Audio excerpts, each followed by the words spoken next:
The 34 legends about Dr. Tezuka Osamu you are about to hear were compiled by Takekuma Kentaro and translated by Tumblr user brickme. Links in the description. Tezuka famously studied medicine during and after World War II and wrote his doctoral thesis on snail sperm cells, but one of the reasons he gave up becoming a full-time practicing physician was because an advisor told him, "If you become a doctor, you will undoubtedly end up killing a patient. Please become a manga artist instead." His advisor knew perfectly well that Tezuka drew manga during class. Tezuka was the first manga artist in history to be on the Japanese government's list of the top taxpayers in the country. This immediately made him a target of gossip magazines, but when a journalist visited him in Tokyo, he was shocked by Tezuka's frugal lifestyle, and wrote a comical article about how the famous millionaire lived in a broken down apartment building with a draft everywhere. Tezuka's pride was hurt, so he gave his room to Fujio and moved to a new, pristine apartment building. He brought in a stereo set, TV, and even a piano to his new room, which meant there was no space left to actually work, so he ended up drawing manga while laying on his stomach. While Tezuka was engaged to Etsuko, his future wife, he was so busy that they could only go on a date 3 times a year. While on these dates, Tezuka spent most of the time taking naps. Tezuka was busy all through his life, so in his 30-year-long marriage, it's said that he only spent about a year and a half total with his wife. When an acquaintance jokingly asked him, "How did you have time to make 3 children?" Tezuka replied, "Oh, it only takes 5 minutes to make those." Tezuka's trademark was his beret. When he was young, the beret was to hide his naturally curly hair. But then his hair started to fall out, and by the time he was in his 40s, the beret was effectively a toupee.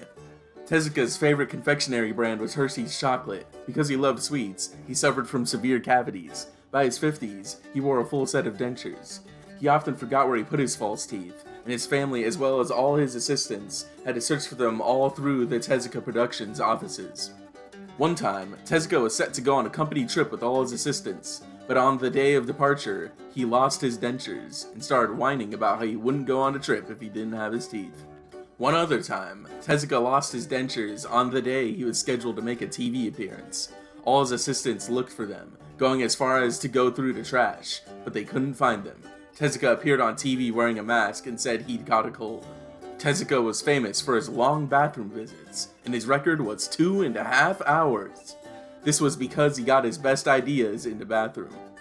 Back when the Tezuka Productions offices were located in Takadano Baba, Tezuka's office was a forbidden room that no one but his wife was allowed to enter, not even editors or his assistants. One summer day, Tezuka asked for an assistant to come up to his office door. Tezuka came out of the office wearing only a suteteko, his upper body naked. He apologized, using one hand to give the manuscript to the assistant. The other hand was covering his nipples.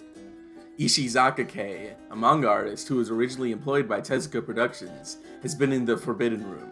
She was shocked when she noticed a roach motel in the fridge. In the 1950s, when Tezuka was at the height of his popularity, all of his editors from the various publishing houses drew straws at the start of each month to decide in which order Tezuka should finish the newest chapters of his many series. Because if they didn't, his editors would get into physical fights to decide who got their manuscript first. Tezuka's Bad Excuses 1. One day, an editor found Tezuka sleeping in his room and woke him up. Tezuka insisted, "I wasn't sleeping, I was just lying down to get rid of my sleepiness." Tezuka's Bad Excuses 2. Tezuka was 4 hours late to an interview with Komatsu Sakyo. His excuse was, big news, a plane just exploded at Osaka airport." It hadn't. Tezuka's Bad Excuses 3. One time, Tezuka took too long to finish a manuscript and failed to meet the printer's deadline. The editor had been staying at Tezuka's offices for a week, waiting for him to finish, and when he realized that the deadline had passed, he snapped, yelled, "These won't go into print anyway, shit!" and threw all the pages out the window. Tezuka cried and started protesting incoherently, saying, "I graduated from university too, you know." Tezuka often showed his manuscripts in progress to his editors to ask their opinions.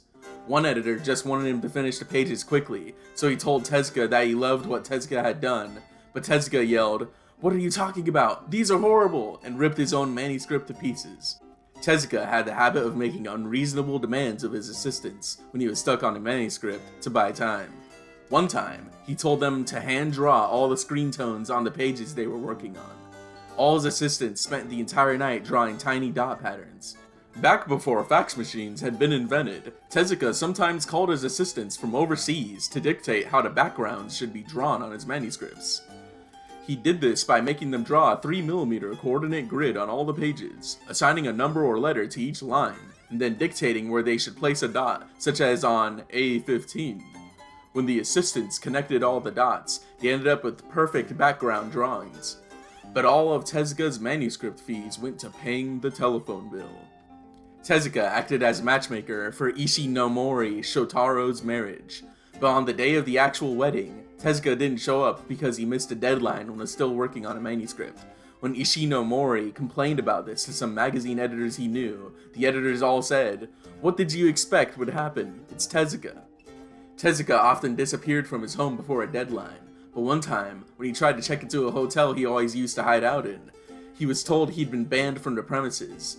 This was because an editor had appeared at the hotel while Tezuka wasn't there, and went around banging on all the doors yelling, "Is Tezuka here?" When Tezuka ran away to the country, editors would sometimes find and confine him at an inn. All his assistants would then rush back and forth by Shinkansen or plane to deliver his manuscripts, one page at a time, to the publisher. Tezuka continued to run away from editors all throughout his life. One time, an editor found him at a tonkatsu restaurant. When the editor called out for him, Tezuka ducked under the table while all the other guests stared. Once, Tezuka drew a scene taking place inside a train. In the center of the train carriage, Tezuka drew a metal pole, which was something trains had shortly after the end of World War II. When an editor told him that train carriages didn't look like that anymore, Tezuka was enraged, saying, "I haven't been on a train in 20 years. Then he went out to research trains and didn't come back.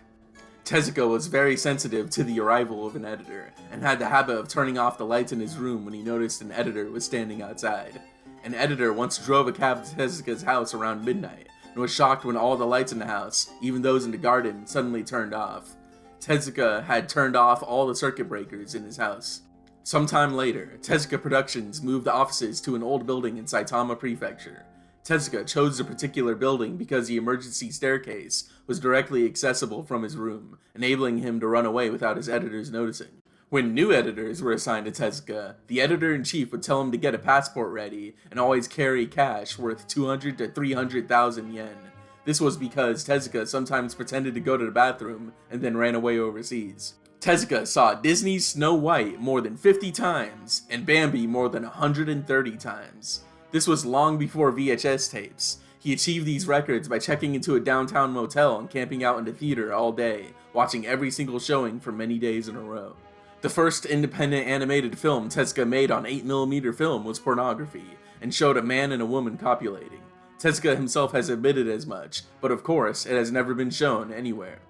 Japan's first televised animated series, Mushi Productions' Astro Boy, was a huge success, but because the production of the series made Mushi Pro so busy, Tezuka snapped and exclaimed, "We have to start a workers' union." He had forgotten that he was the CEO. Even after Mushi Production went bankrupt, Tezuka poured his income from manga into creating animation. When asked why, he answered, "Manga is my wife, but animation is my mistress. You have to spend money on your mistress. It can't be helped." When Tezuka produced a 2-hour TV special Banderbook, it was well received by TV audiences. Yet Tezuka continued to edit the sequences he wasn't happy with well after the broadcast was over.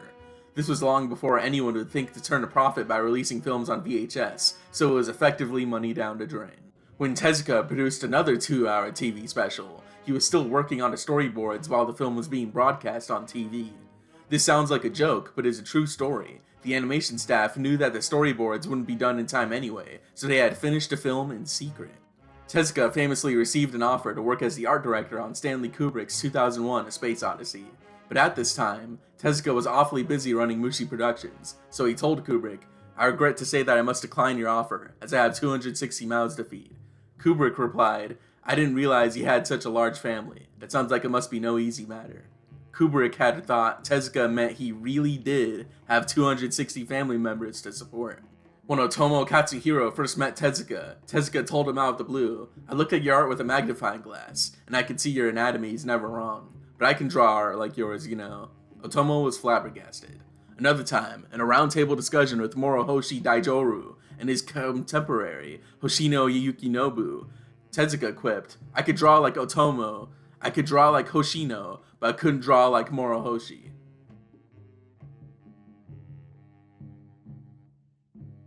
Thank you for watching.